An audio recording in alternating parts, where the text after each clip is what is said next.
Chapter 1. Just Another Wednesday Morning. It was a fine spring morning. William Thacker was looking out of his window, thinking about life. Notting Hill, not a bad place to be, he thought. On weekdays, there was the market, selling fruit and vegetables from all over the world. At the weekend, even more people crowded into Portobello Road and the streets around it to buy expensive old furniture, paintings, and cheap clothes. Then there were the unusual shops, the cafes and restaurants. The streets were always busy, always full of people. But best of all, this was the place where most of his friends now lived. Notting Hill was like a small village in the middle of a big city. And in this London village, William Thacker had his home. His wife lived in another part of town. Well, she was his wife until 2 years earlier. Then she left him for a man who looked like Harrison Ford. So in the house with the blue front door, William, 28 years old and single, now lived a strange half-life with his Welsh lodger, Spike. "Hey, can you help me with an important decision?" Spike walked into the room. He was a tall, thin, pale man with dirty yellow hair and untidy clothes.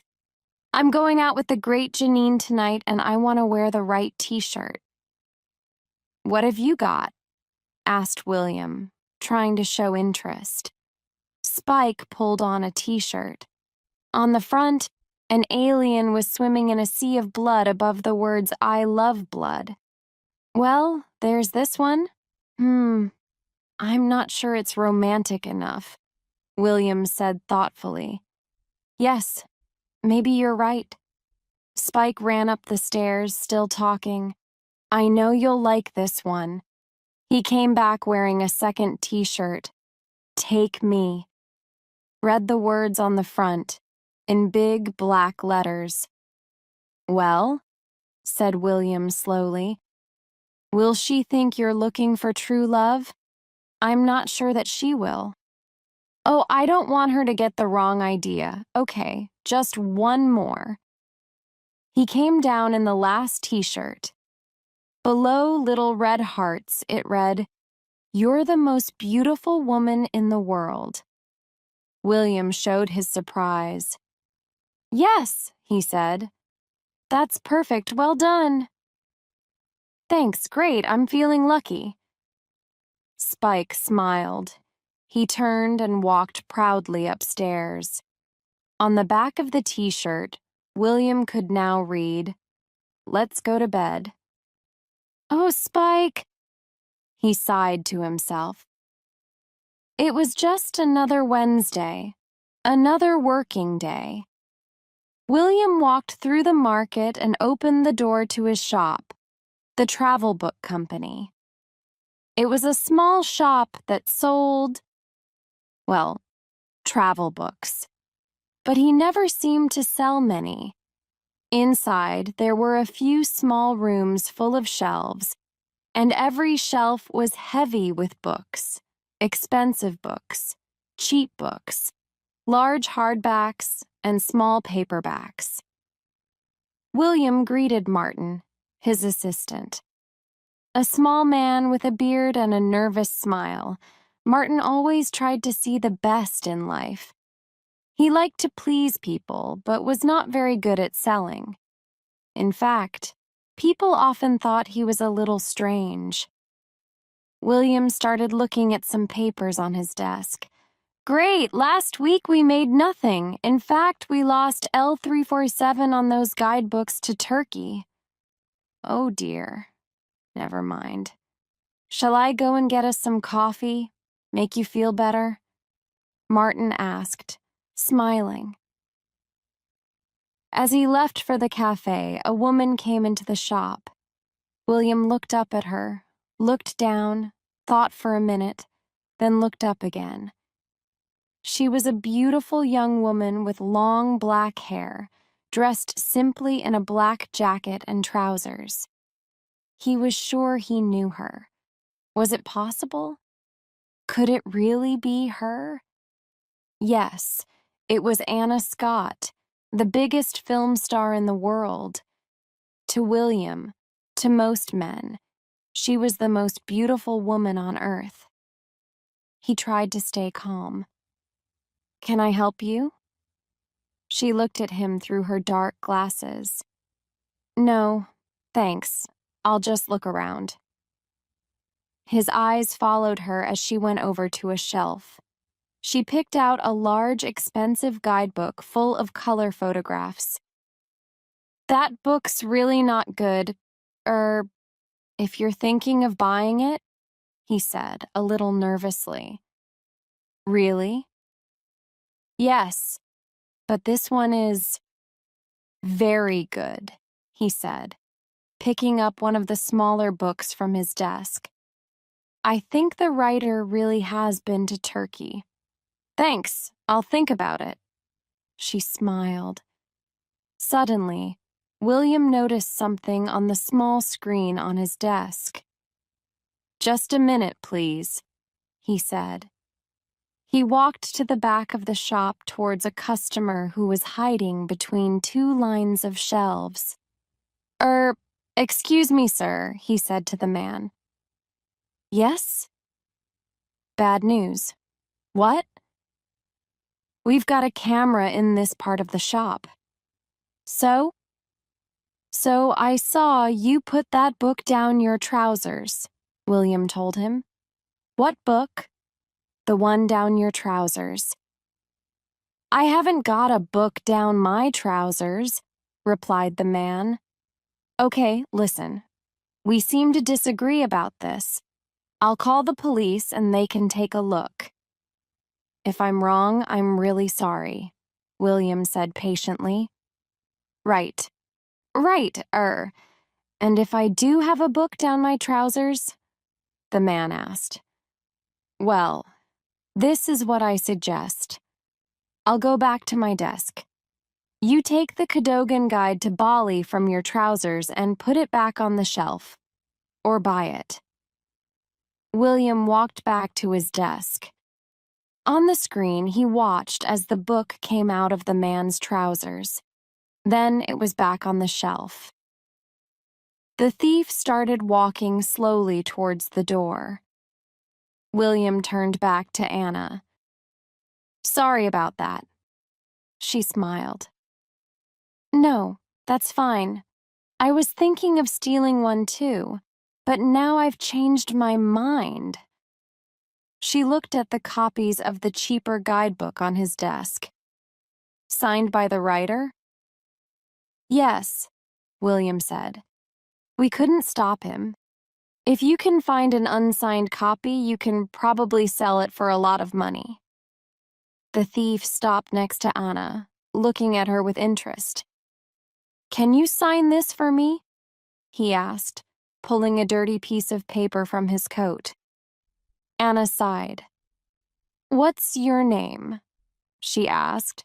"Rufus."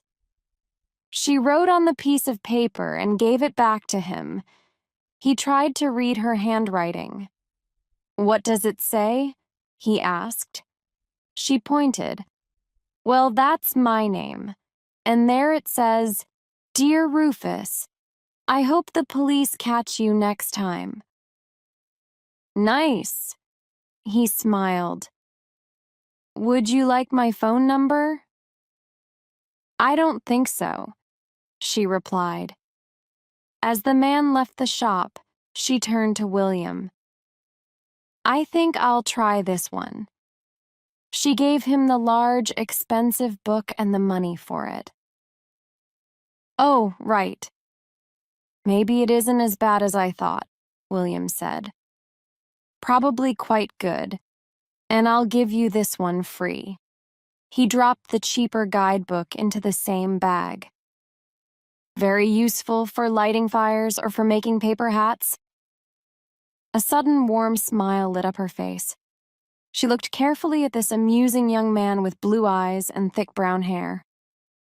"Thanks," she said, and left. Chapter 2. First kiss.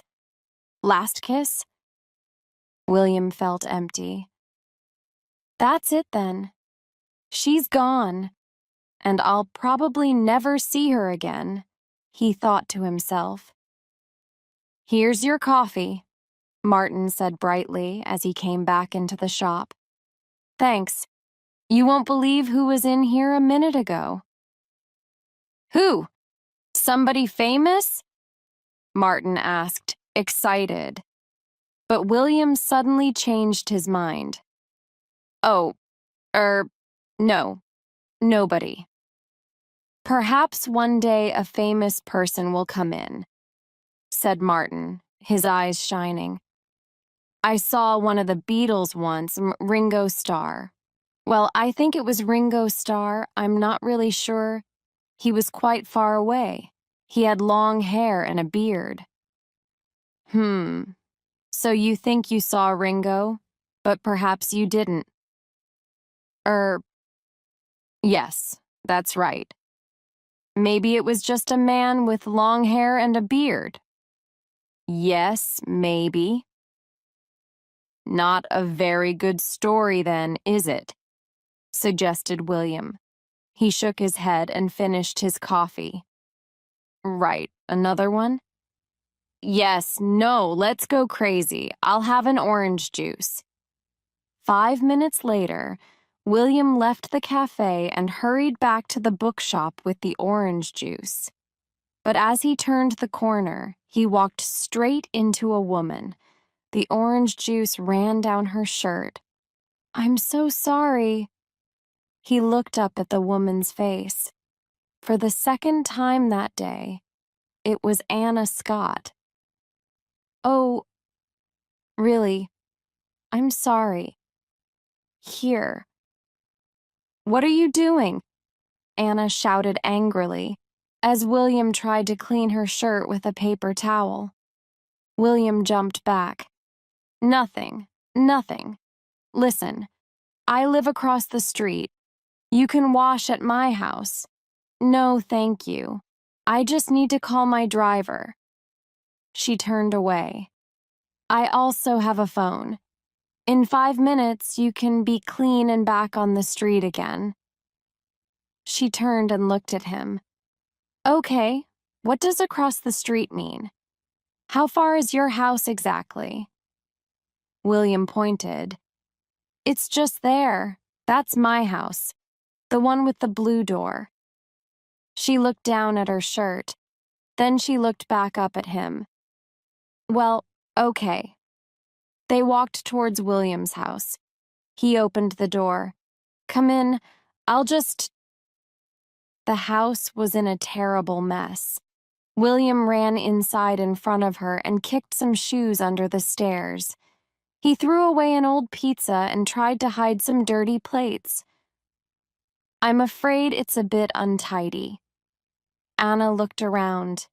Her face showed nothing. Taking the bag of books from her, William pointed towards the stairs. The bathroom's up there and there's a phone on the desk in the room next to it. She took her other bags and walked upstairs. William ran around the ground floor, clearing the mess. Anna Scott is in my house. She's in my bathroom. And look at this place. I'll kill Spike, he thought. He heard Anna's feet on the stairs and looked up. She was wearing different clothes now, a black top and skirt. Without the dark glasses, her deep brown eyes shone. She looked wonderful. William stopped and stared. He tried to think of something to say. Tea. Would you like a cup of tea before you go? No, thanks. Coffee? No. Something cold? Orange juice? No, probably not. Water? Really, no. Something to eat and some fruit? No. Do you always say no to everything? Anna looked amused. No, I must go, she said. Thanks for your help. You're welcome. He wanted to say more, but he couldn't find the words. "And I'd like to say," he continued finally, "you're wonderful. It's my one chance to say it. When you've read that terrible book, you'll never visit my shop again." She looked pleased. "Thank you." William walked her to the front door. "Nice to meet you. Strange, but nice, E." Anna left, and he closed the door behind her. "Oh, no," he thought. "Strange, but nice. What was I thinking?" There was a knock on the door. It was Anna again. "Oh, hi. Did you forget something?"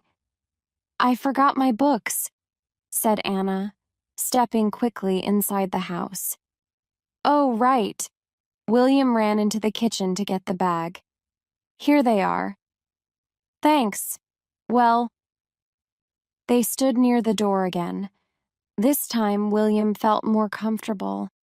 Then Anna moved forward and kissed him. He could smell her hair. He could feel the smoothness of her skin against his. He couldn't believe it. Anna Scott, the woman of his dreams, was here, in his house, kissing him. William Thacker. At the worst possible time, a key turned in the lock. "Oh, no, it's my lodger, Spike. I'm sorry. There's no excuse for him." Spike walked in and straight past them towards the kitchen. "I'm going to get some food," he called over his shoulder. "Then I'm going to tell you a story that you won't believe." Anna looked at William. "You won't tell anyone about this, will you?" "Right, no one. I mean, I'll tell myself sometimes. But don't worry. I won't believe it." He opened the door for her a second time. "Bye." She touched his hand lightly, and then she was gone. William walked slowly back into the kitchen. "Shall we watch videos tonight? I've got some really great films," Spike said between mouthfuls of food. "Yes," thought William sadly. "I've got nothing better to do with my life." One of Spike's videos was a film starring Anna Scott. Later that evening, as the two men sat in front of the TV, William remembered the touch of her hand, the smell of her hair. Spike shook his head at the screen. "It's hard to believe. Somewhere there's a man who can kiss Anna Scott. Anytime, anywhere. Yes, she's quite wonderful." Chapter 3. Call Me. A customer came into the bookshop the next morning. William knew Mr. Smith well. "Have you got any books by Dickens?" Mr. Smith asked. William sighed. "Not again." "No," he said slowly and patiently. "This is a travel bookshop. We only sell travel books." "Oh, and that new John Grisham book?" "No, John Grisham doesn't write travel books either." "Oh, right. Have you got a copy of Romeo and Juliet?" William looked at Mr. Smith, then shouted, "Martin, your customer!" Martin came out from behind some shelves with a warm smile on his face. "Can I help you?" he asked Mr. Smith. As William stared sadly out of the window, a bus went past the shop. On the side was a large picture of Anna in her new film, Helix. He couldn't stop thinking about her. A few days later, William walked into his kitchen. "Hi, Spike." "Hi." Spike was never Britain's best-dressed man, but today his clothes were even stranger than usual. He was wearing William's scuba diving suit, with a pair of goggles on his head. Spike?"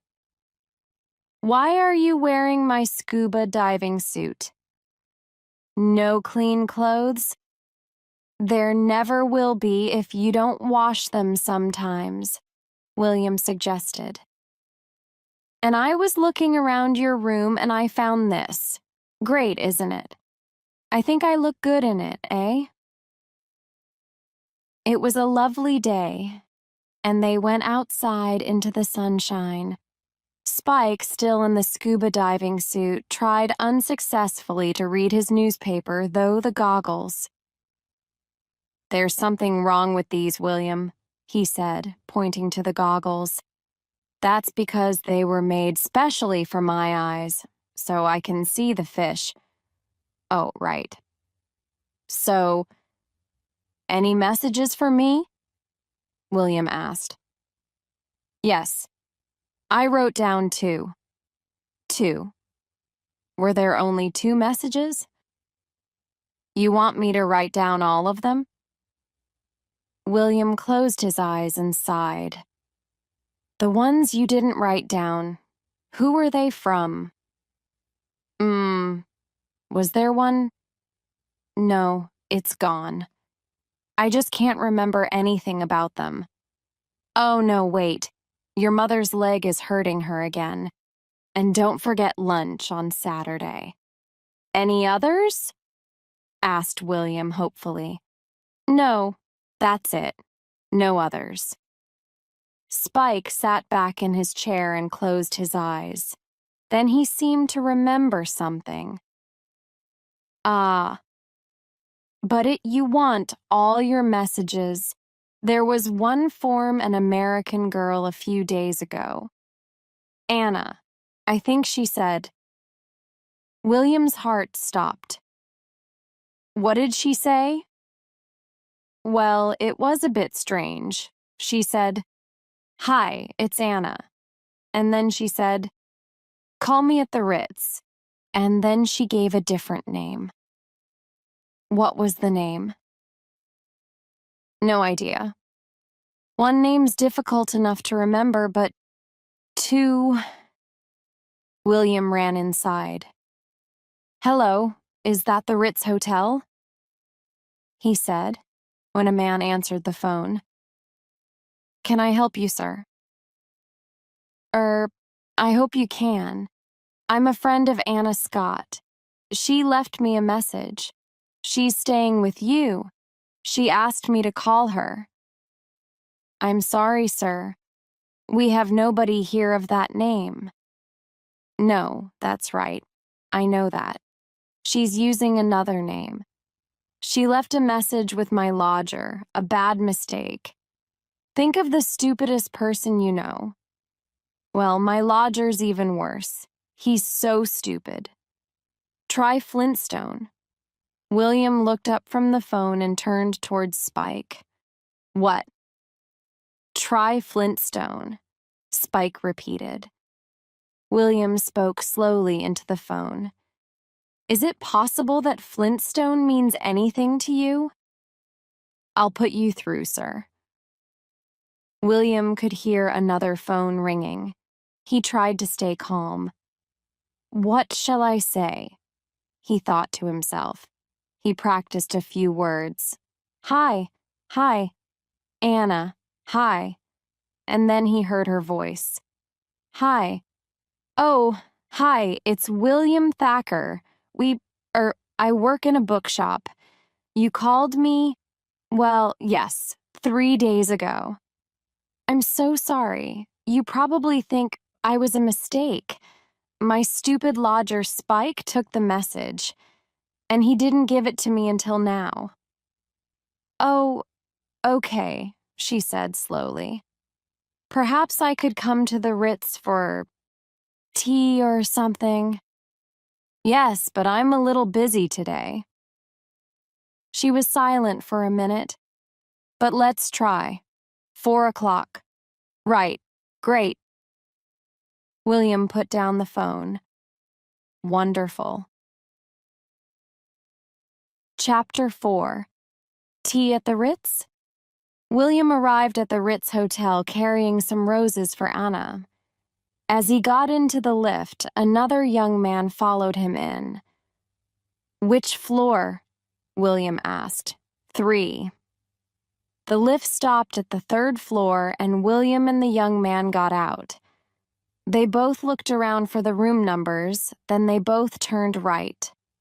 Anna, William knew, was in room 38. As he walked, the young man followed closely behind him. William looked over his shoulder questioningly. He slowed down at room 38, and the other man did too. William pointed at the number. "Are you sure you—" The man smiled. "Yes," he replied. "Oh, right." William knocked. A bright-faced American girl opened the door. "Hello, I'm Karen. Sorry. Everything's taking longer than we thought. Here's all the information you need." She gave each of them a press package with pictures from Anna's new film, Helix. William looked at the woman, then at the man behind him. What was happening? Then Karen showed them into a large room. William was surprised to see a number of reporters and photographers, all clearly waiting to talk to Anna. "What did you think of the film?" Karen asked. "Wonderful," the man behind William replied. "A bit of close encounters and a lot of Jean de Florette." They both turned to William for his opinion. "I agree," he said quickly. "I'm sorry. Which magazines are you from?" Karen asked. "I'm Tarquin from Time Out." "Great. And you?" Hershey asked, looking towards William. William didn't know what to say. He looked around for ideas and, on a small table, saw a copy of Horse and Hound magazine. Horse and Hound. The name's William Thacker. Miss Scott knows I'm coming. "Okay, take a seat. I'll check." The two men sat down as Karen went into the next room. "You've brought her flowers," said Tarquin with interest. William thought quickly. No, they're for my grandmother. She's in a hospital near here. I'm going to see her after this." "Oh, I'm sorry. Which hospital?" William didn't know any of the hospitals in the area. I don't like to talk about it. I hope you don't mind." "Oh, sure, of course, see." Just then, Karen came back into the room and called his name. "Mr. Thacker, Anna will see you now. You've got 5 minutes." It was a large sitting room filled with flowers. Anna was standing with her back to a window wearing an expensive suit. Her hair was tied back. William thought again how beautiful she looked. "Hi." "Hello." "I brought you these," he said, holding out the flowers. "But, clearly, you've already got some." "Oh no, these are great," said Anna, taking them. There was a long silence. William tried to think of something to say. "Sorry about not ringing back. The two names idea was difficult for my stupid lodger to understand. No, I'm sorry. I try to stay private, so I always choose a name from a children's film. Last time I came to England, I was Mrs. Bambi." Karen's boss came into the room. "Everything okay?" he asked Anna. "Yes, thanks, Jeremy." "And you're from Horse and Hound magazine?" he asked William. Anna looked at William. "Really? Horse and Hound?" She smiled. She sat down. The room fell silent.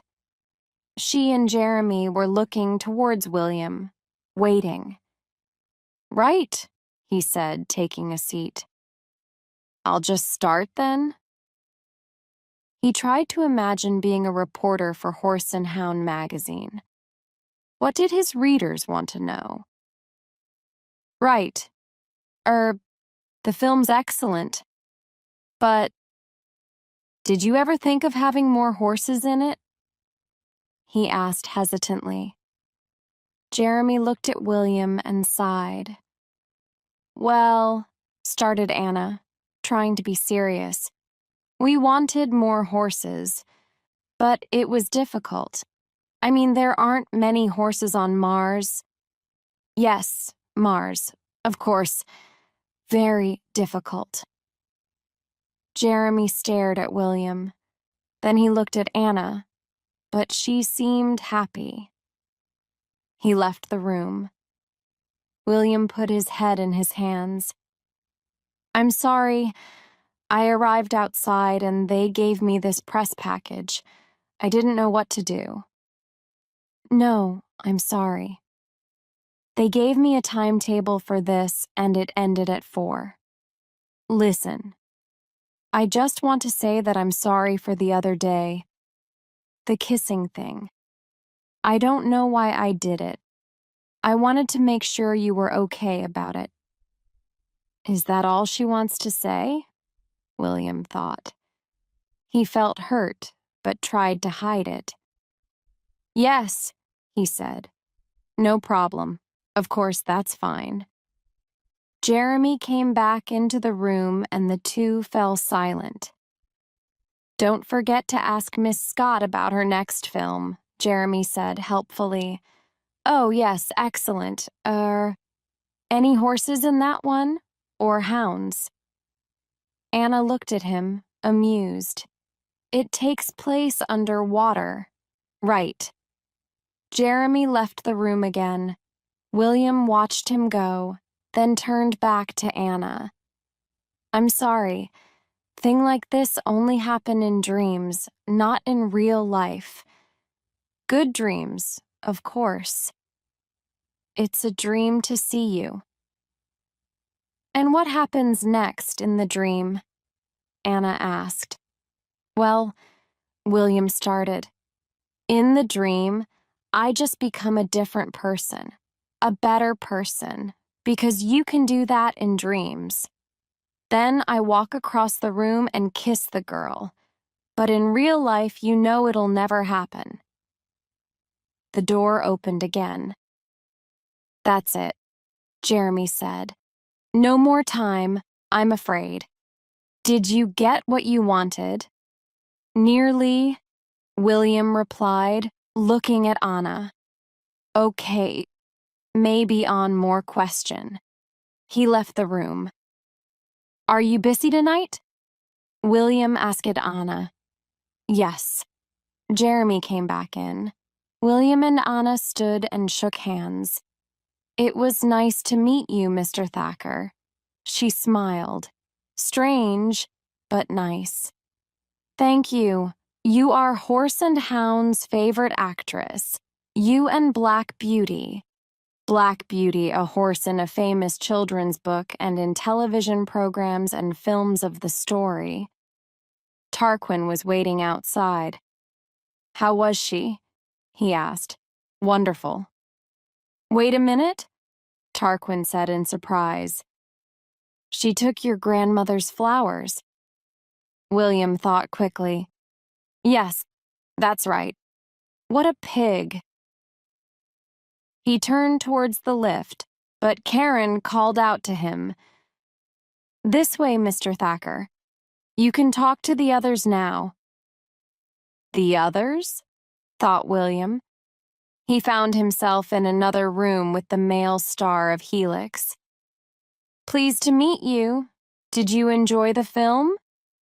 The star asked. Oh, yes, very much. Did you enjoy making the film? I did. Which bits did you most enjoy making? Well, you tell me which bits you liked, then I'll tell you if I liked making them. Said William thoughtfully. I liked the bit on Mars very much. Did you enjoy that bit? The male star stared at William. He ended the discussion as quickly as he could. 5 minutes later, William found himself with an actor who spoke no English. Luckily, next to him was a woman who did. William felt more comfortable with his questions now. Did you have a deep understanding of the person you were playing? The woman asked the question in Spanish and waited for the actor's answer. No, she said to William. And why not? Asked William. The woman put the question in Spanish and waited for the answer. It was quite long. Because he played a crazy, mean-eating alien. Another room, a child actress this time. She was 11 years old. Is this your first film? No, it's my 22nd. Of course it is, William said in surprise. Any favorites out of the 22? Working with Leonardo. Da Vinci? She looked at him strangely. DiCaprio. Finally, the bad dreams seemed to be ending. William walked towards the lift again, pushing past the cameramen. Mr. Thacker. It was Karen. William sighed deeply. Have you got a minute? And then he was back in the room with Anna. That thing I was doing tonight, I've changed my plans. I have to spend the evening with Horse and Hound star reporter. Anna smiled. William's heart jumped. Oh well, great, excellent. Then he had a sudden thought. Oh no, it's my sister's birthday. We're having dinner. Okay, fine. But no, I won't go. No, I mean, if it's fine with you, I'll come too, she said. You'll come with me to my sister's birthday party? If that's all right? Of course it's all right. My friend Max is cooking and he's the worst cook in the world, but you can hide the food in your bag. Okay. Chapter 5. The Birthday Party. Max was busy preparing the meal. Hi's bringing a girl? He asked his wife Bella. Are you serious? Yes. Quite a surprise, isn't it? Does the girl have a name? He didn't say. Black smoke was pouring from the oven. Oh no, what's happening here? Said Max, running towards it. Then the doorbell rang and he ran to the door. He threw it open. Come in, food problems. And he ran back to the oven. William and Anna walked into the large kitchen. Hi. Sorry, he's finding the meat a bit difficult, said Bella, welcoming her guests from her wheelchair. Hi, said Anna. Bella looked at her carefully. Hey, you look like… Bella, this is Anna, William said quickly. Right, she replied, looking carefully at Anna's face. Okay, I've solved the problem, said Max, turning back from the oven. Hello, Anna. He stopped in surprise as he saw her face. Have some wine. Thank you. The doorbell rang again, and Max went to the front door. Happy birthday. You look wonderful, he said, as Honey hurried in. Honey, a small young woman with a big smile and large ease, danced around happily, showing her new dress. Max followed her to the kitchen. Listen, he whispered. Your brother has brought this girl and… They reached the kitchen. Hi, everyone. Honey smiled to the others. Then she suddenly saw Anna. Oh, wow. William spoke quickly. Honey, this is Anna. Anna, this is Honey. She's my baby sister. Hi, said Anna with a smile. Oh, wow. This is one of those really important times in a person's life. I know I should be calm about it. But Anna, I love you. I think you're the most beautiful woman on earth. And I have honestly believed for some time that we could be best friends. What do you think? Anna looked surprised and amused, but pleased. Marry Will, Honey continued. He's really nice, and then we can be sisters. I'll think about it, Anna laughed. The doorbell rang again. That'll be Bernie, said Max, going to the door. A large man with a round, pleasant face walked in. Sorry I'm late, Max. I made a mess at work again, I'm afraid. Lost millions. Bernie, come in. This is Anna. Hello, Anna. Glad to meet you. He shook her hand, then turned to Honey. Happy birthday, Honey Bunny. Here you are. He gave her his present. It's a hat. You don't have to wear it. Max poured Bernie a drink. Then he and William went to prepare the table. Max took his drink and joined Anna. So tell me, Anna, what do you do? I'm an actress. Great. I'm a stockbroker. But I've done a little bit of theater in my time. Not as a job, of course. I always thought it was a difficult life acting. I mean, the money's terrible, isn't it? Anna agreed. It can be, Bernie continued. I know friends from university, clever people, and they earn very little. 7,000–8,000 pounds a year. What sort of acting do you do? Films, mainly. Oh, excellent. Well done. Bernie seemed more interested. How's the pay in films? The last film you made? What were you paid? $15 million. Bernie's face went bright red. Right. So that's quite good. Very good, really. Can I get you another drink? I think we're ready, called Max, walking towards the table. Anna looked around, then asked Bella, Could you tell me where It's just down there on the right, she said, pointing.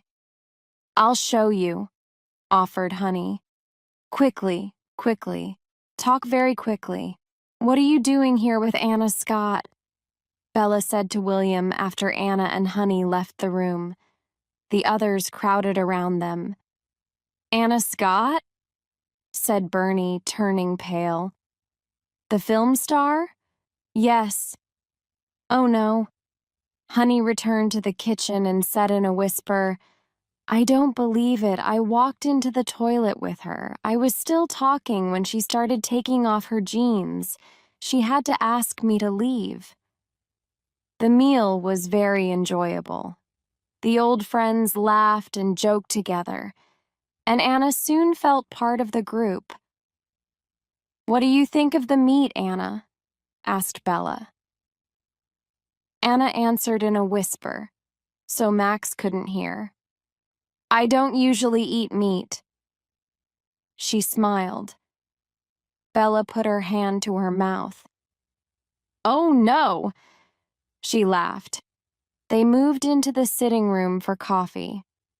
Anna, you have done so much, and we have clearly failed in life, Max said. That's not a bad thing. In fact, we should be proud of it. I'm going to give the last piece of cake to the person who has the saddest life. Max looked around. There was a short silence. Then William looked at Bernie. Bernie went first. Well, it's me, isn't it? I do a job that I don't understand. I haven't had a girlfriend since I was 12, And if I get any fatter, I probably never will. I like you, Honey told him. Well, I dined before you got so fat. Max turned to Bernie. You see? And you also earn a lot of money. Honey here earns almost nothing for working long hours in London's worst record shop. That's true, and I've got strange hair and funny googly eyes. I only seem to go out with men who are unkind, and no one will ever marry me. You see, Honey is terribly sad, said Max. But her best friend is Anna Scott, Bella added. That's true, Honey agreed. She needs me. What can I say? And her legs work, continued Bella. While I'm in this wheelchair, day and night. And even worse, I've given up smoking, my favorite thing, and the fact is, she said hesitantly, we can't have a baby. The room was completely silent now. Bella? Said William. No, it's not true, Bernie said sadly. That's life. We're lucky in lots of ways, but surely I get the cake, Bella asked. Max lightened the conversation. Well, I don't know. Look at William. Very unsuccessful at work. A failed marriage. He was handsome, but is now losing his good looks. And it's clear that he'll never hear from Anna again. Not when she knows that he was called Floppy at school. They all laughed loudly. Ah, so I get the cake, suggested William. Max answered, I think you do. Yes. William reached for the cake. Wait a minute. What about me? It was Anna. You? Asked Max. The others stared at her. Well, I'd like to try for the cake. You'll have to prove it, William smiled. It's a lovely cake and I'm going to fight you for it. Well, I've worried about my weight since I was 19. So I've been hungry for 10 years. I've had a lot of not nice boyfriends and one of them hit me. And every time my heart's broken, the press write about it. Oh, and it costs me millions to look like this. Really, said Honey, looking closely at her face. Really. And one day, not long from now. The table was silent again. It was clear that Anna was speaking from the heart. My looks will go. They'll realize I can't act. And I'll become a sad, middle-aged woman who was famous for a few years, she continued sadly. They all looked at Anna in silence. Then Max broke the silence with a shout. No, nice try, beautiful, but you must think we're stupid. They all laughed. Useless, said William to Anna. You're not getting the cake. When it was time to leave, William and Anna stood up. That was a great evening, Anna said to Max. Thank you so much for coming, he replied warmly. And I have to say that I love your tie, Max. It was blue with red telephone boxes on it. Now I know you're lying. Anna turned to Bella. Lovely to meet you. And you. It's a pity you don't eat meat. But don't worry, I won't tell Max. Bella looked at her husband with a smile. What? Oh, no. Good night, honey, said Anna. I'm so sorry about the toilet thing. I meant to leave, but I just... Listen, ring me if you need to go shopping with someone. I know lots of nice, cheap places. Of course, money isn't really... Nice to meet you. Honey gave her a kiss. You too. I'll come to you for help with all my clothes. Love your work, said Bernie, smiling nervously. As the front door closed behind them, William and Anna heard the others scream with excitement. "Sorry," William said. "They always do that when I leave the house, Jer. Floppy!" She laughed. He looked at her. "It's my hair. It was always falling across my face. Why is Bella in a wheelchair?" "It was an accident, about 18 months ago." There was pain in William's eyes at the memory. "And the baby thing, is that a result of the accident?" "I'm not sure. I don't think they've tried for children before." They walked in silence, a comfortable silence. It was a lovely night. "Would you like to come? My house is just—" William asked hesitantly. She smiled and shook her head. "It's too difficult." "Okay, that's fine." "Are you busy tomorrow?" she asked. "I thought you were leaving." "I was." They were walking along a street with trees on one side. "What's in there?" asked Anna, pointing to the trees. "A garden. All these squares have gardens in the middle for the people around them. They're like little villages." "Let's go in." "Ah, no. They're private. They're only for the people who live here." "And you always follow the rules?" she asked. She seemed very interested in his answer. "Me? Oh no, not me. I do what I want." In fact, William was the kind of person who always followed rules. But he started to climb the locked metal gate. He fell back. Oh dear. He tried again, and again he fell. "It's more difficult than it looks, Anna." "Stand back," Anna replied, starting to climb. She was over the gate in a second. "Your turn, Floppy." At last, with great difficulty, William succeeded in climbing over. He jumped down inside the garden. "What's in this garden that's so good?" Then, in the silence of the garden, under the trees, she reached out and kissed him. This time, it was a real kiss. "Nice garden," he said in surprise. As they walked around on the grass, they came to a wooden seat. She read the words on it. "June loved this garden. Joseph always sat here with her." The dates below it read, June Weatherby, 1917–1992. "You see, some people do spend all their lives together," Anna said quietly. William looked deeply into her eyes. He spoke softly. "Yes, they do." Chapter 6, Room Service. The following evening, William was getting ready to go out. As usual, he was late. "Spike, have you seen my glasses?" "No, I'm afraid not," Spike answered, his eyes on the TV. "Oh no, where are they?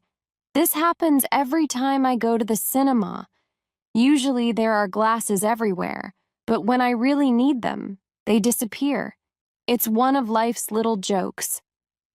William ran upstairs, then came down again. "Right, I've got to go," he called to Spike. "Thanks very much for your help." "You're welcome. Did you find them?" "No." As the door closed behind William, Spike moved on the sofa. Was he sitting on something? He reached down and pulled out William's glasses.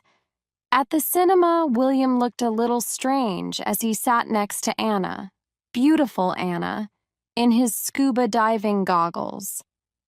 After the film, they decided to go for a meal in a Japanese restaurant. "So who left who?" Anna asked. "She left me," replied William.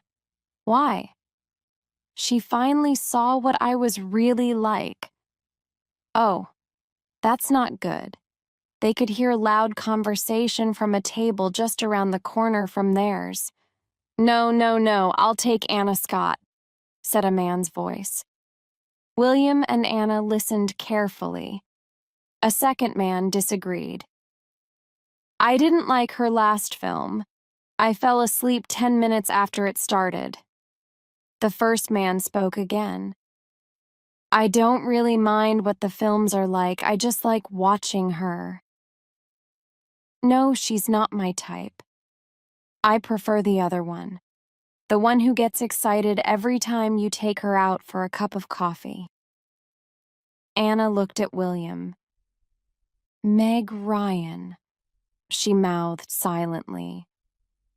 You know, said the first voice again. Some girls don't let you near them, but Anna isn't like that. You know she wants it. She's the same as all actresses.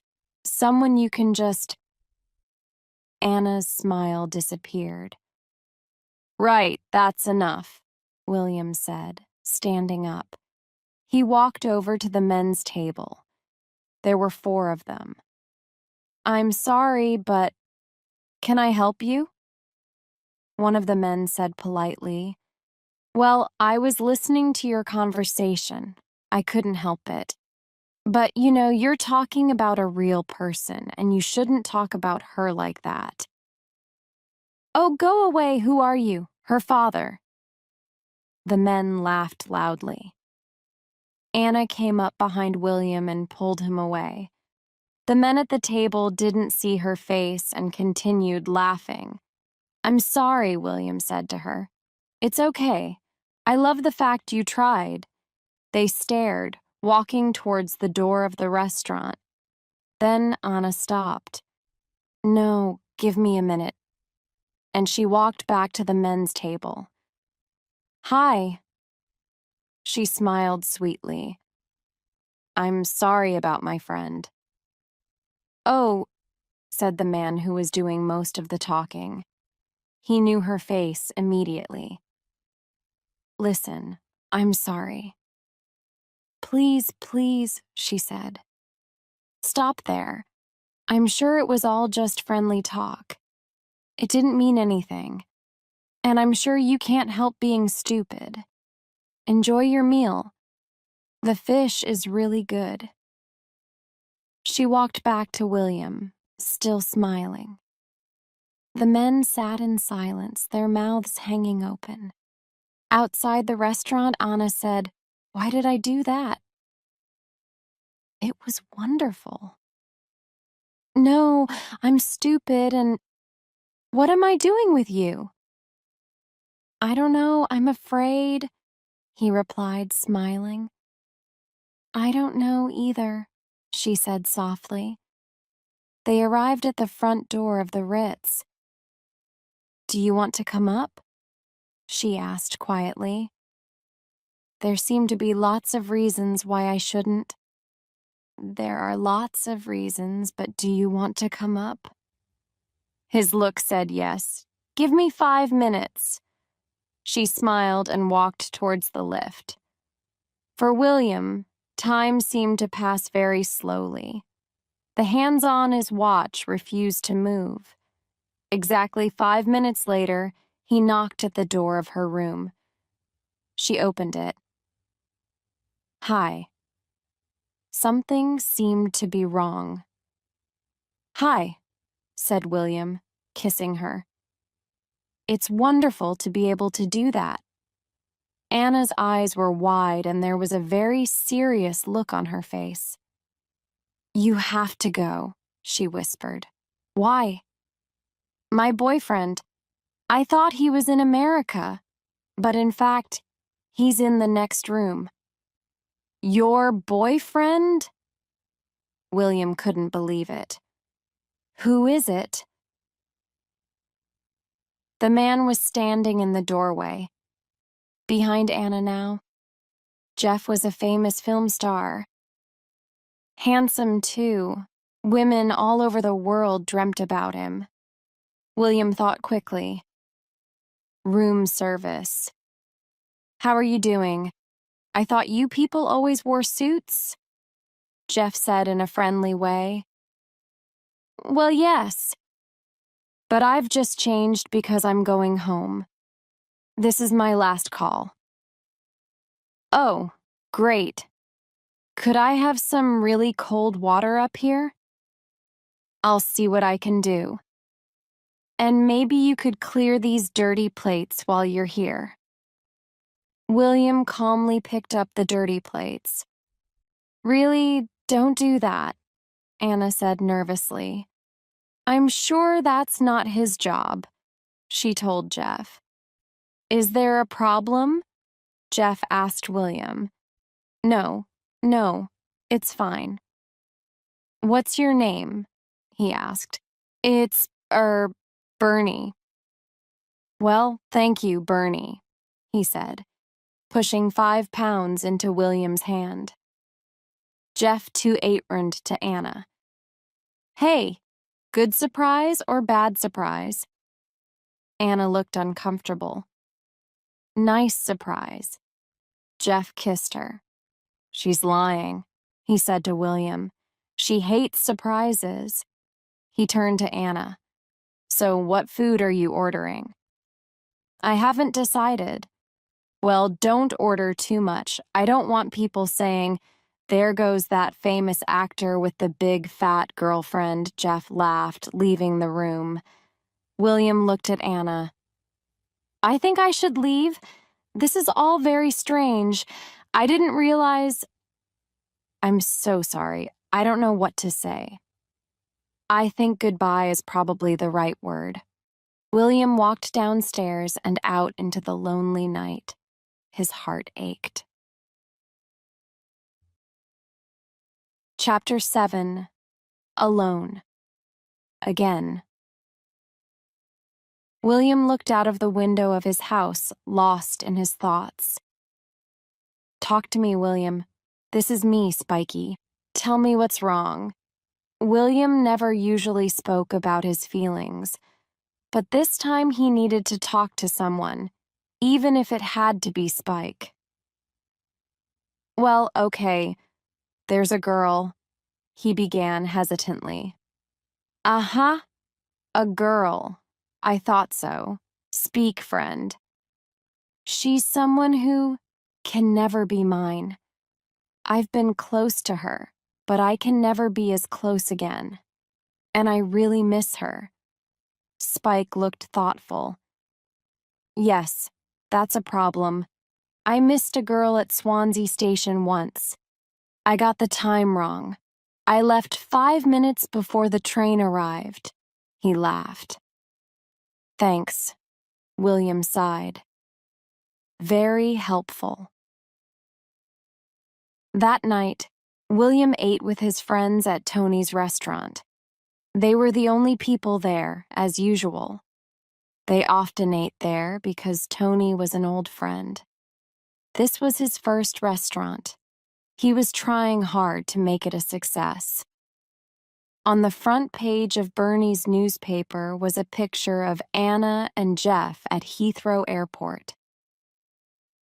You didn't know she had a boyfriend? Max found this hard to believe. No. Did you? William asked, surprised. The looks on their faces showed that everyone knew. You all knew? My life is destroyed because I don't read Hello Magazine? Anna's a big star, she's world famous, and you're just an ordinary person. It's unimaginable.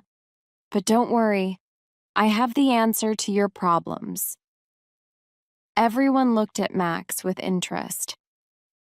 Her name is Tessa, and she works in our office.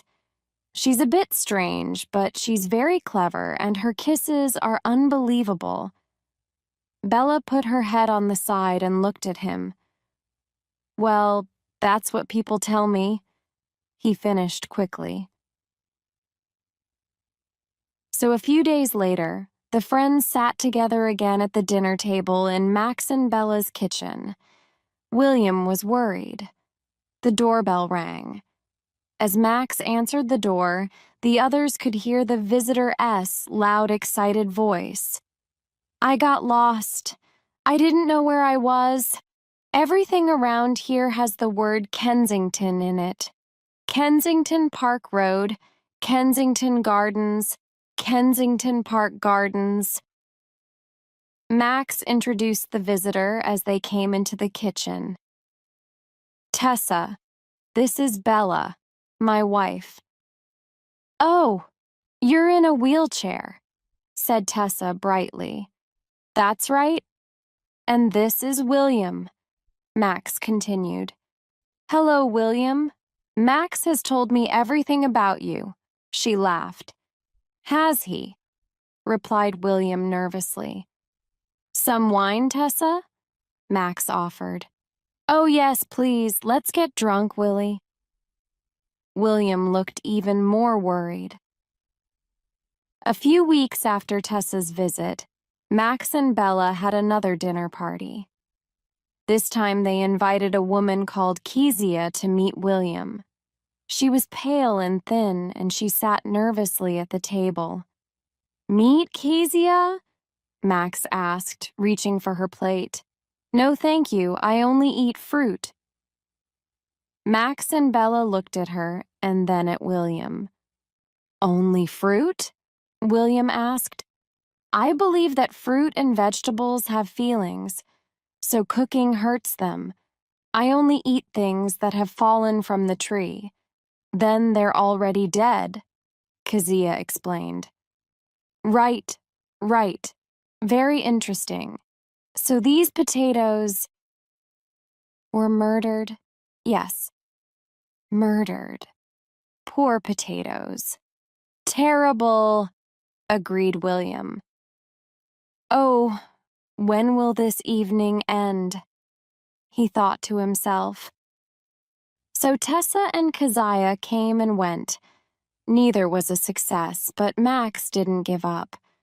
A month later, Rosie sat at the table with William, Bella, and Max. Rosie seemed very nice. She was pretty and well-dressed, and there was nothing unusual about her. She seemed intelligent and friendly. To his surprise, William even liked her. Great coffee, she said. Thank you. I'm sorry about the meat, Max said. Don't be sorry. I thought it was really interesting. Interesting means terrible, she replied. They all laughed. Maybe we'll meet again sometime, she said to William as she was leaving. Yes, that sounds great. Well, asked Bella when they were alone. She's perfect, William replied. But Bella looked at him carefully. William spoke quietly. I think you've forgotten. It's difficult to find someone you love, someone who will also love you. The chances are very small. Look at me. Except for the American, I've only loved 2 girls in my life, and both times it ended badly. That's not fair, Max said. No, really. One of them left our marriage more quickly than you can say Indiana Jones. The other, he said, looking at Bella, married my best friend. But she still loves you. Bella smiled at him. Yes, as a sister loves a brother. Well, I never wanted you in any other way. They all laughed. I mean, I loved you. You were terribly funny, but when you kiss my ears... William spoke quickly. And 30 years from now, I'm still going to be alone. Do you want to stay the night? Bella asked. Why not? At home, there's just a crazy Welshman waiting for me. As the evening came to an end, Max carried Bella upstairs to bed. William sat in a chair, eyes wide open, feeling very lonely. Chapter 8. Behind the Blue Door.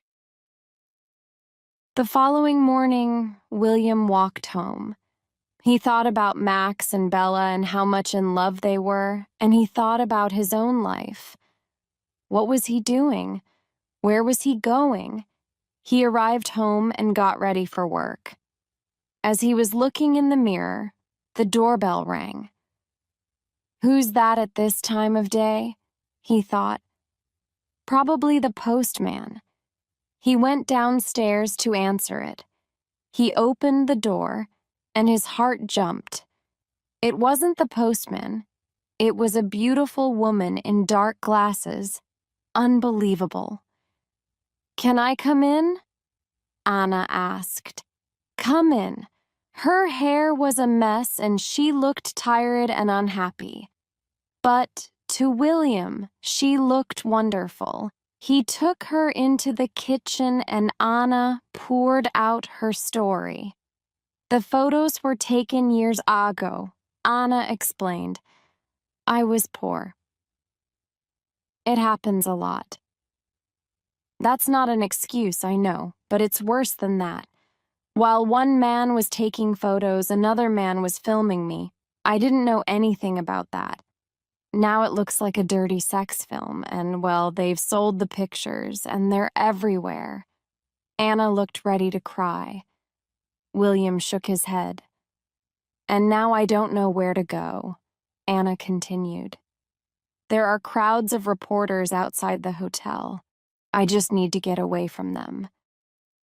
"This is the place," William said calmly.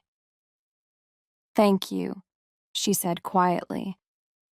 "I'm only in London for 2 days, but the British press are so... It's the worst place to be." She was very unhappy. "They're terrible pictures. They make me look like... Don't think about it. Now, would you like tea? A bath?"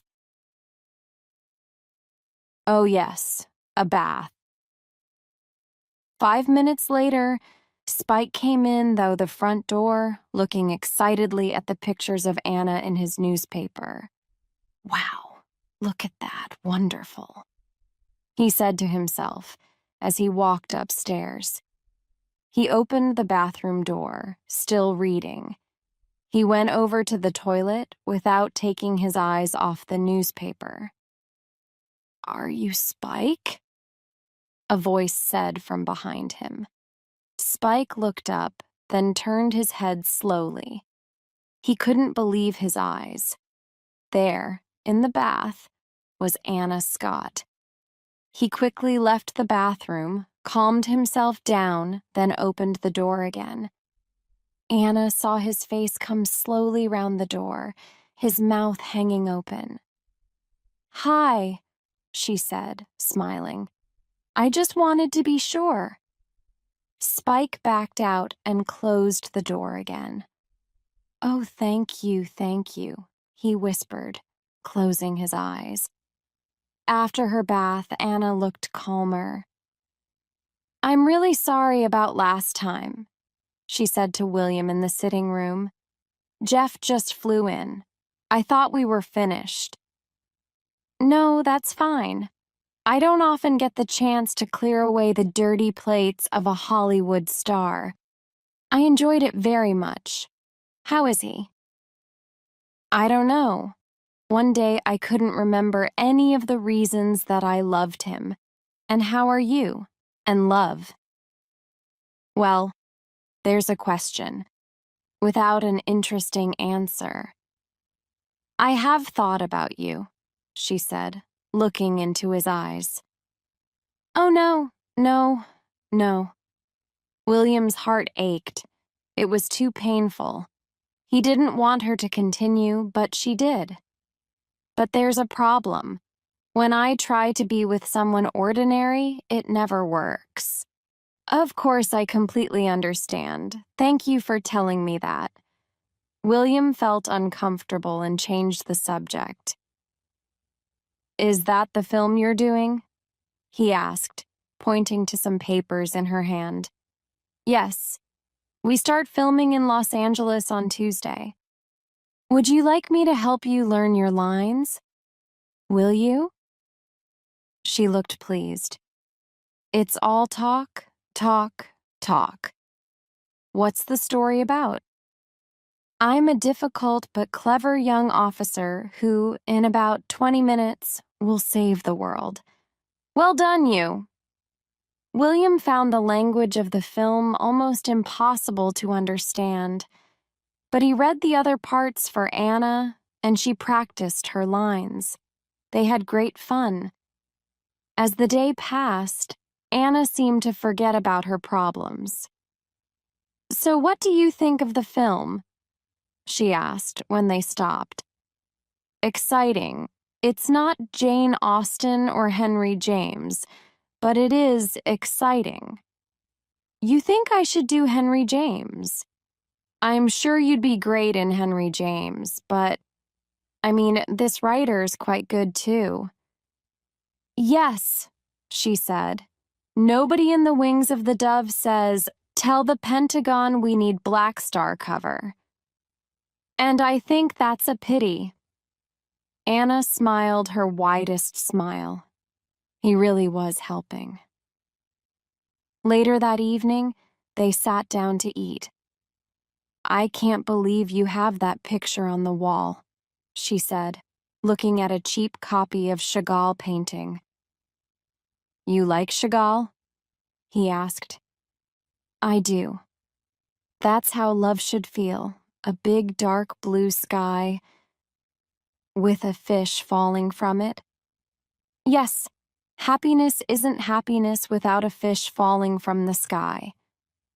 Spike brought pizzas to the table. Right. For the Queen of Notting Hill, Carnival Calypso, hot chicken and fruit, and a little more chicken. Great, said Anna, looking at her plate. Spike, did I tell you that Anna doesn't eat meat? Well, I've got some vegetable soup from last week. If I take off the skin, it'll be perfect. After the meal, Spike left to meet his friends in the pub. William and Anna were alone, at last. You've got big feet, Anna said. Yes, I've always had them. You know what they say about men with big feet? No, what's that? Big feet. She stopped and looked him in the eye. Big shoes. They both laughed, comfortably. A little later, they discussed Anna's film work. When I make films, she told him, I don't take my clothes off. Well, not all of them. That's the agreement. And they have to discuss it with me if they want to use another person's body in my place. Another person's body? What do you mean? Well, if they want me to show my bottom, I refuse. Another actor has to do it. And do you choose a better bottom than yours? Of course, that's really important. She laughed. What a job, said William. What do those people put on their passports? Profession, Mel Gibson's bottom. Mel uses his own bottom, Anna said, taking another mouthful of ice cream. It's great. The ice cream of Mel Gibson's bottom? Both. They had a wonderful evening, but of course it had to end. William walked with Anna up to the bedroom. Today has been a good day. Thank you, said Anna gratefully. They stopped outside the bedroom door. Well, thank you. Time for bed. And the sofa bed for me. Right. She kissed him sweetly. Then she went into the bedroom and closed the door. William walked slowly downstairs for a lonely nigh on the sofa bed. He couldn't sleep. He lay there with his eyes wide open. Will she come? He waited and hoped, but nothing happened. Then, suddenly, he heard a sound on the stairs. William waited nervously. "Hello?" he said into the darkness. A bearded face looked into the room. "Hello? Have you got a minute?" "Spike?" "Listen, Anna's not with her boyfriend now, is she?" Spike asked. "No, I don't think so." "And she's in your house?" "Yes." "And you like her?" "Yes." "And she likes you?" "Yes." "Well, isn't this your big chance? You should be up there with her." Spike pointed upstairs. "No, Spike, she's in trouble." "This is not the time," William said angrily. All right, I understand that." Spike turned to go. Then he spoke again. "Do you mind if I try?" "Spike!" "No, you're right. I'll talk to you in the morning." William lay down again. Okay, but maybe it'll be too late then." Spike went back to bed. William lay in bed, thinking. A few minutes later, he heard footsteps on the stairs again. "Oh, go away, will you?" he said angrily. "Okay," replied Anna quietly. William jumped up. No, wait. I thought you were Spike. I'm so happy you're not." They stood face to face in the half-light. He kissed her neck softly, then her shoulder, then he looked at her face. That face. He couldn't believe he was touching Anna Scott. "Wow." "What?" Anna asked. "Oh, nothing." And he kissed her deeply. The next morning, they lay in bed together. "It's wonderful and strange that I, William Thacker, can look at your naked body." "You and every other person in this country," she replied. "Oh, yes. Sorry." Rita Hayworth always said, "They go to bed with Gilda and they wake up with me." "Do you feel that?" she asked. "Who was Gilda?" "Her most famous part.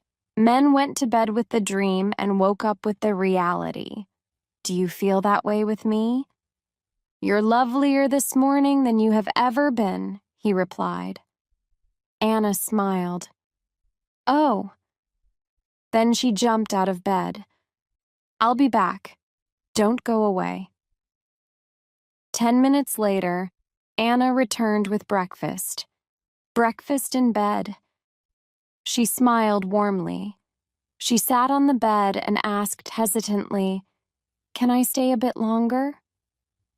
William looked at her. "Stay forever," he said softly. "Oh, I forgot the sugar." Just then, the doorbell rang. "You get the door, I'll get the sugar," she said, leaving the room. William sighed. He pulled on his underpants and went downstairs. "Okay, I'm coming," he shouted. He opened the door and was suddenly caught in the light of lots of cameras. The street was full of reporters, shouting. He quickly shut the door again. Jesus Christ. "What is it?" Anna called. "Don't ask," replied William, his voice shaking. "William, what is it?" Anna thought he was joking. She went to the door, opened it, and looked outside. "Oh no!" she cried, throwing the door shut. She turned to William. "And they got a photo of you dressed like that?" "Undressed like this." "Yes." Spike walked into the kitchen, naked except for a pair of dirty gray underpants. "Good morning, my lovely ones," he greeted them, giving William a big smile. Anna was on the phone. "They're outside. Hundreds of them. Yes, I know. Just get me out of here. She put the phone down and walked angrily upstairs. Don't go outside, Spica, said William. Really, it's not a good idea. Why not? Just don't. William followed Anna upstairs. Spike thought for a minute. Then he opened the front door. The air was filled with people shouting, cameras and lights. Wow, thought Spike, standing there in his gray underpants. He liked this. He turned to offer the photographers the best view of his naked body. When he closed the door, he looked at himself in the mirror. Not bad, not at all bad. Well-chosen underpants. Girls love gray. William was upstairs, standing in the bedroom doorway. How are you doing? He asked. How do you think I'm doing? Anna shouted. I don't know what happened. Well, I do, and she said, throwing her things into a bag. Your stupid friend decided to make some money, so he talked to some reporters. Spike? No, that's not true, William answered. Really? Reporters from every British newspaper are outside your house. They all woke up this morning and thought, I know where that Anna Scott is. She's in the house with the blue front door in Notting Hill. And then you go out half naked. Unbelievable. Spike put his head around the door. And I went out in my underpants, too. Get out, Spike, William said. Listen, Anna, I'm so sorry. I came here to you for protection from these people. And now things are even worse than before. What will everyone think? I mean, I've got a boyfriend, she shouted. Have you? Asked William quietly. Well, everyone thinks I have, and now there'll be pictures of you in every paper from here to Timbuktu. I know, but just let's stay calm. You can stay calm. Everything's fine for you. Everyone will say, well done, you. You slept with a film star. We've seen the pictures. William looked hurt. That is so unfair, he said seriously. You can use it for your business. Buy a boring book from the man who slept with Anna Scott. She pushed past him and out of the room. Stop. Please, calm down. Have a cup of tea. But she refused to listen. I don't want a stupid cup of tea. I want to go home, she shouted, running downstairs. William followed her. The doorbell rang. It's a big car, Spike called down from the upstairs window. It looks like your driver, Anna. Anna was a little calmer now, but as cold as ice. Tell Spike to buy you an expensive meal. Or a holiday, she said to William. I'm sure he has the money now. That's not true. Spike's not like that. And wait a minute. This is all crazy. Can't we laugh about it? Terrible things happen in the world. Compared to them, this is nothing. Spike came downstairs. He's going to tell you about people without food in Africa, he said to Anna.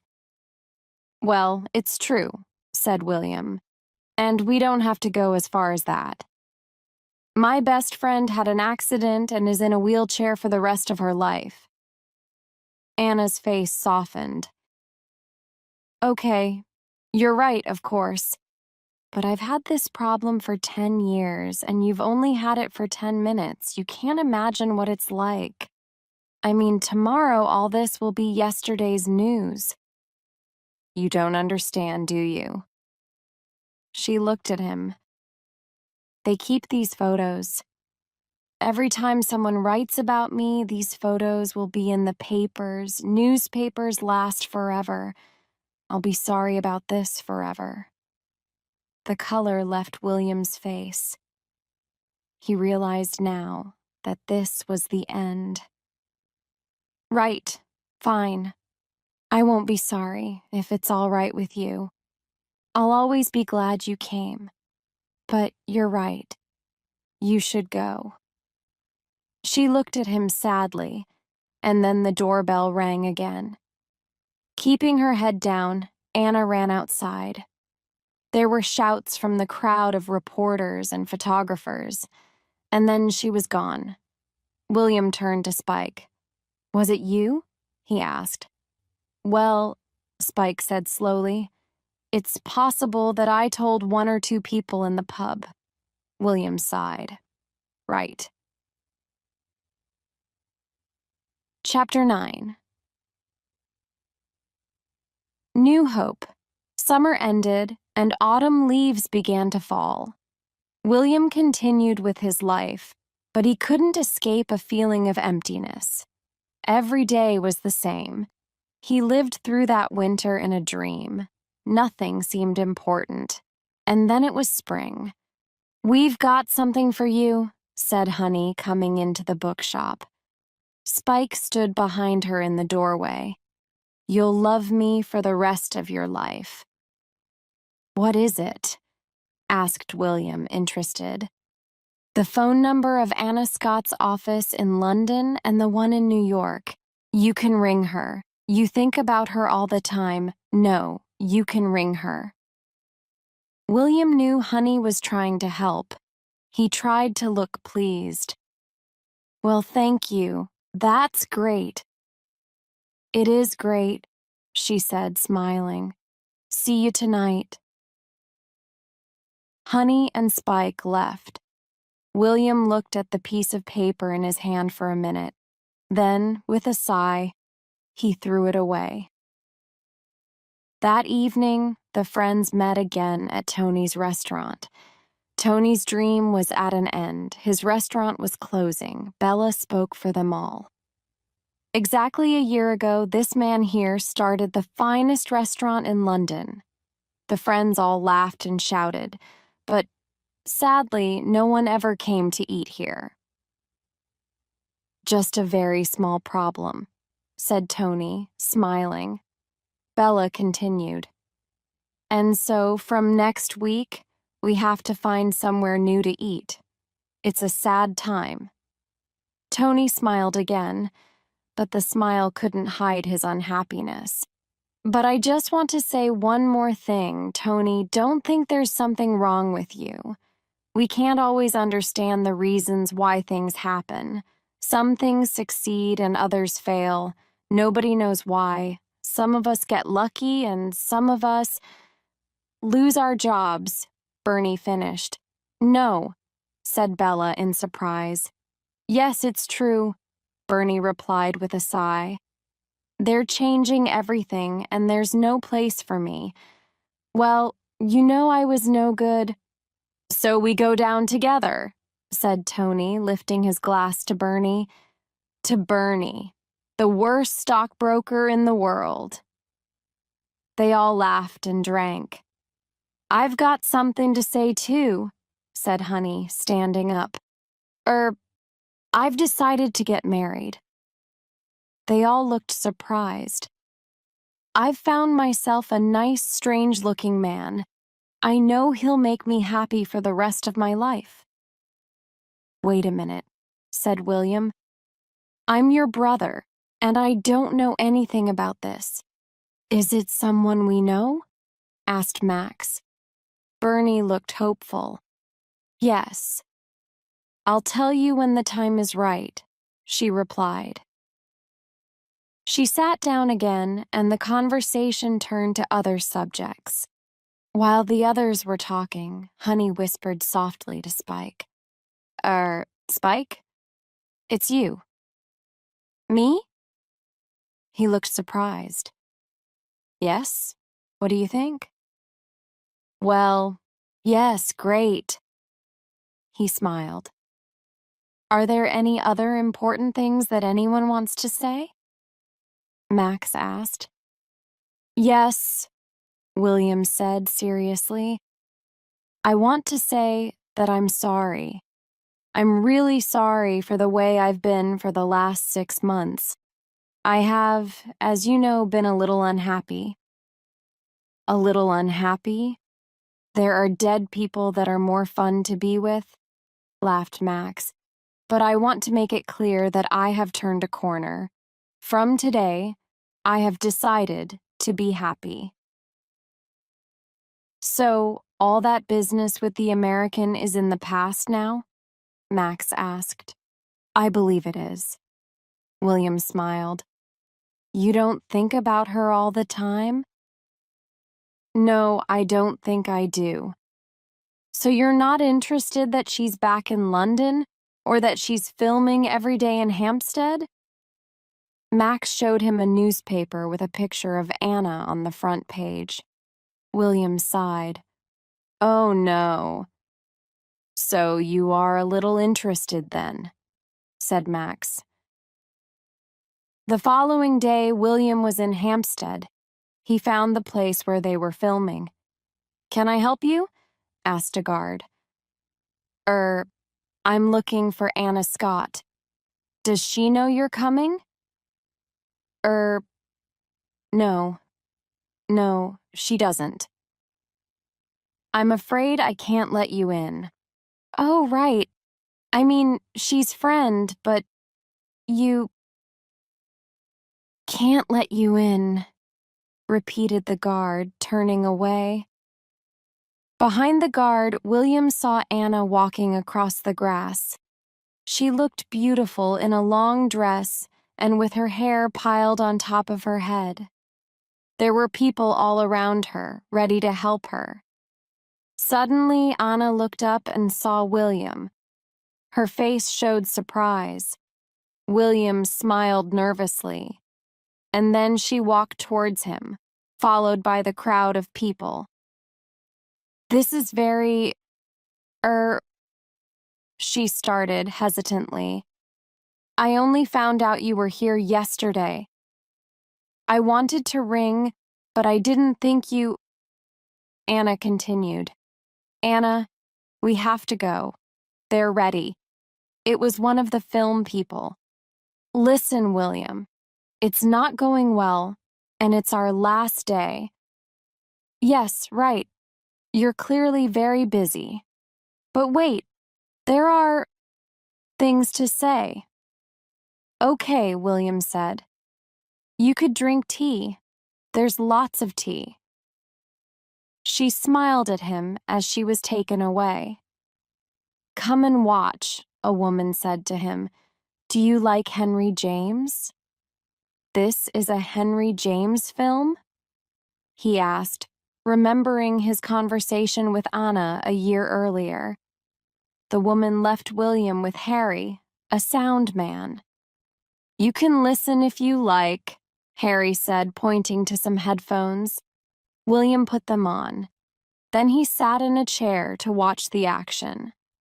Anna and another actor were making conversation, waiting for the filming.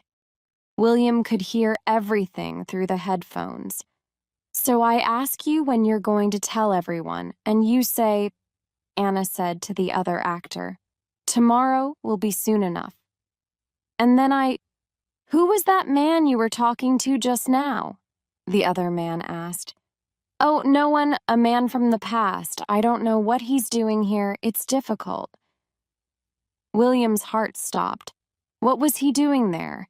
He took off the headphones and have them back to the sound man. Thank you, Harry. Anytime, Harry smiled. William walked away. Chapter 10. Just a Girl and a Boy. What's happening? Spike asked. I'm throwing out some old videos, William replied. Some of them were, of course, Anna's films. You can't do that. These are great films. You mustn't do it. I won't let you. Right. Let's talk about the money for your room. Right. I'll help you. You're right. We don't need all of them.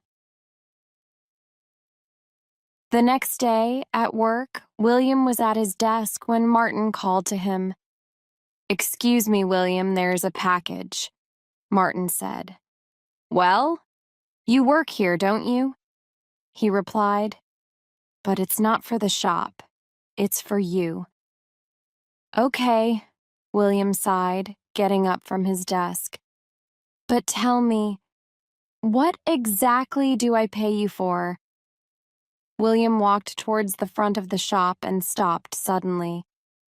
There, in front of him, was Anna. She was dressed very simply, but was as beautiful as always. "Hi," she smiled. "Hello. You left?" "Yes, I'm sorry. I had to leave. I was in the way." "Well, how have you been?" she asked. "Fine," he said. "Everything is exactly as it was before. When they change the law, Spike and I will marry immediately. Very different from your film star life." "Oh, no. All that means nothing. I had no idea how meaningless it all was. But I know now." She looked nervous. "Yesterday was the last day of filming. I'm leaving soon and I wanted you to have this." She pointed to a large, flat package covered in brown paper. "Oh, thank you. Shall I—" "No, don't open it now." "Okay. Well, thank you. I don't know what it's for, but thank you. I had it in my flat in New York, and I just thought, but I didn't know how to call you." She began hesitantly. "I was so rude to you last time, so it was in the hotel. But then you came. So I thought, what did you think?" he asked softly. The shop door opened and Mr. Smith walked in. William looked up. "Don't even think about it. Go away immediately." "Right, sorry," Mr. Smith said in surprise, closing the door behind him. William turned back to Anna. "You were saying?" "I have to go away tomorrow, and I wanted to ask you, do you think I could see you a little, or a lot, maybe? Can you ever like me again?" William was surprised at her words. He didn't know how to reply. "But yesterday the other actor asked you about me? A man from the past, you said. I heard it all through the headphones. But I never tell other actors about my love life." Martin was back. "Excuse me, it's your mother on the phone. Tell her I'll ring later."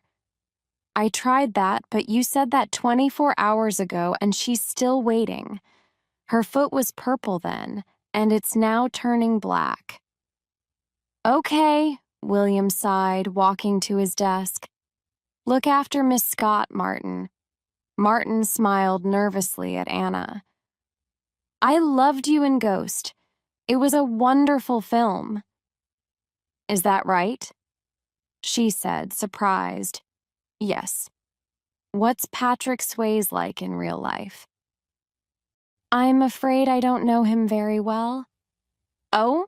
Wasn't he friendly when you were making the film?" "Well, I'm sure he was friendly. To Demi Moore. She was the other star of Ghost." Anna smiled. "Oh, right. Sorry. I've never been very clever." William returned. It was lovely to meet you. I love your work and Demi's, of course." And Martin left them. "Sorry about that," William said. "That's okay." William thought very carefully and then spoke slowly and seriously.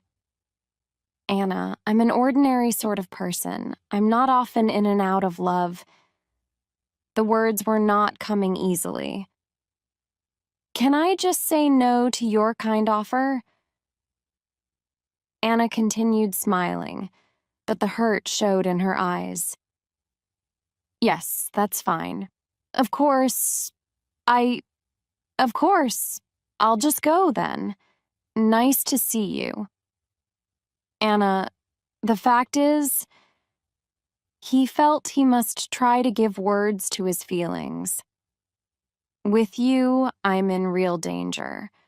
My heart will never get better if it's broken again, and I know that will happen. There are too many pictures of you everywhere, too many films.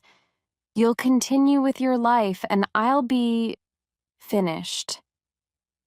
I see, Anna said softly. That really is a real no, isn't it? I live in Notting Hill. You live in Beverly Hills. Everyone in the world knows who you are. My mother doesn't always remember my name. Okay, fine, I understand. There seemed nothing more to say, but Anna tried one last time. It's not real. You know, being famous, I'm also just a girl, standing in front of a boy, asking him to love her. William looked deeply into her eyes. Was he doing the right thing? Then she kissed him lightly. Bye, she said, as she left. There were no pictures on the walls of Tony's restaurant. The kitchen equipment was gone. Chairs were piled up, waiting to go. The friends met there one last time. What do you think? Did I do the right thing? William asked them. Of course you did, said Honey quickly. I mean, she's nothing special. That's right, agreed Bella. And everyone knows that all actresses are crazy. What do you think, Tony? William asked. Never met her and never wanted to. Right. Max? William turned to his oldest friend. I agree with the others. And who wants to go out with someone who doesn't eat meat? Great. Excellent. Thanks. William felt happier. His decision was the right one. Then Spike arrived. I was called and I came. What's the problem? He asked. William has just refused Anna Scott, Honey told him. What? Are you crazy? Spike shouted at William. Bella was looking carefully at the painting next to William's chair. That isn't the real Chagall painting, is it? She asked him. Yes. I think it is. Bella's eyes widened. And she really wanted to go out with you? Bernie asked.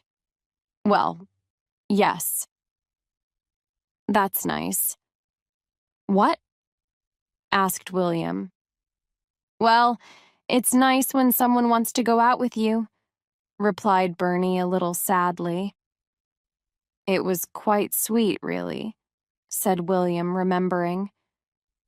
I mean, I know as an actress she can say lines very well, but she said, and these were her words, I'm just a girl, standing in front of a boy, asking him to love her. The room went very quiet. Oh no, William said, his head in his hands. I've made the wrong decision, haven't I? He could see his friends' agreement in their eyes. Max, how fast is your car? William, Bernie, Honey, and Spike jumped into Max's car. Where's Bella? Asked Max. She's not coming, replied Honey. Oh, yes, she is. She's not missing this. And he found Bella, picked her up, and put her in the front. The wheelchair went in the back with Spike. The London traffic was heavy, as usual, but they got to the Ritz at last. William and Bernie ran to the front desk. Is Miss Scott staying here? No, sir, I'm afraid she isn't. It was the man who was at the desk a year earlier. Or, Miss Flintstone? No, sir, I'm afraid not. Bambi or, I don't know, Beavis or Butthead? The man at the desk shook his head. William sighed deeply. It was no good. It was too late.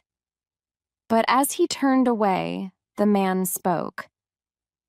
There was a Miss Pocahontas here in room 126, but she left an hour ago. I believe she's giving a press conference at the Savoy Hotel before her flight to America. He smiled. William jumped up and kissed him. Thank you, he shouted. Bernie, in his excitement, kissed the man too. Back in the car, they drove as fast as possible to the Savoy Hotel. But the traffic was moving slowly, and at one crossroads, they came to a complete stop. Time passed, and they all got more and more nervous. Spike jumped out of the car. I'll get us through, he shouted, shutting the door. And then he was in the middle of the road, stopping cars and buses and making a path for Max's car. Go! Go! Go! He shouted. I love you, laughed Honey out of the window as the car shot off towards the Savoy. Excuse me, where's the press conference? William asked the man at the desk. Can I see your press card? William quickly showed him a card. That's a video club card, sir. Yes, I write for the club's magazine. I'm sorry, sir. Bella arrived at the front desk, pushed by Honey. He's with me, she said. And you are? Writing about the best London hotels for people in wheelchairs, she said, smiling. The man looked at her for a minute and then sighed. It's in the Lancaster room. I'm afraid you're very late. Run, Honey shouted to William. The Lancaster room was crowded with reporters and photographers. At the front sat Anna behind a long table looking a little sad. Jeremy from the film company was next to her. Yes. You, Dominic, said Jeremy, pointing to a reporter. How much longer are you staying in Britain, Miss Scott? No time at all. I fly out tonight, answered Anna. And that's why we have to stop soon, said Jeremy. Any last questions? A number of hands went up and he pointed to one. You've decided not make another film for a year. Is this because there's talk about Jeff and another famous actress? No, she replied simply. Do you believe the stories? It's really not my business now, but I will say this. Stories about Jeff and women are usually true. She smiled. The next question came from a reporter standing next to William. Last time you were here, there were photos of you and a young Englishman. So what was that about? He was just a friend. And I think we're still friends, she said slowly. William's heart was jumping. Could he speak? Could he say what he wanted to say? And then his hand was up and Jeremy was pointing at him. Yes. Miss Scott, is there any chance of you and this young man being more than friends? Anna looked up at the questioner. She saw that it was William. I thought so, but no, I was told not, she said quietly. And if this man... William started. Jeremy spoke. No, it's just one question each. No, let him, Anna said. She turned back William. What were you saying? William continued. If this person...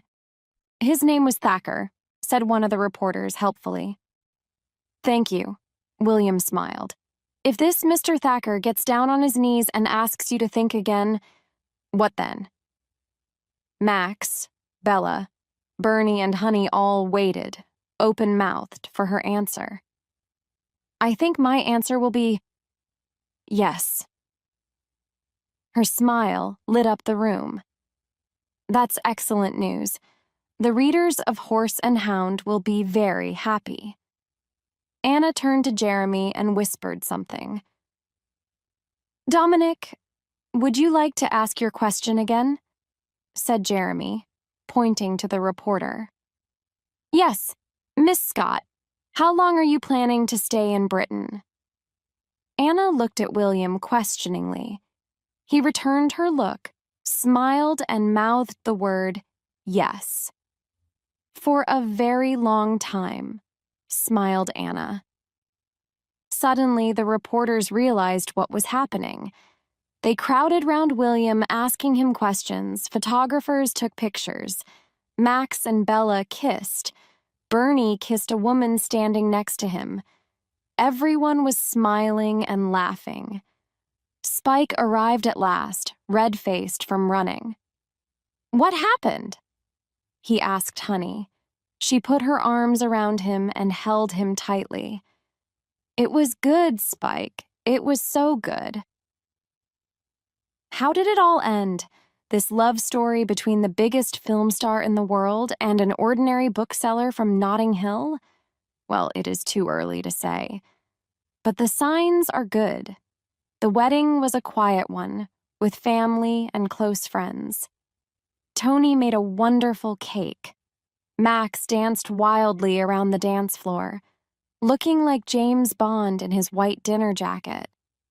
Honey's legs didn't reach the floor as she danced in Spike's arms, and Martin stood at the side, smiling nervously. Everyone had a good time. Soon after the wedding, William went with Anna to the opening night of her Henry James film. As they stepped out of the car in front of the cinema, people screamed with excitement. Photographers pushed forward to get the best picture for the next day's newspaper. To William, all this was new and strange, but Anna held his hand tightly and guided him through the crowds. We leave the happy lovers on a sunny day a year later, in a garden in Notting Hill. All around them are scenes of life and love. Children are playing, watched by their mothers. One is holding her new baby. An older woman walks past with her husband. They are smiling and talking softly. On a simple wooden seat, William sits reading. Anna is lying next to him, looking out over the gardens. She looks calm and happy. From time to time, her hand moves slowly over the baby growing inside her.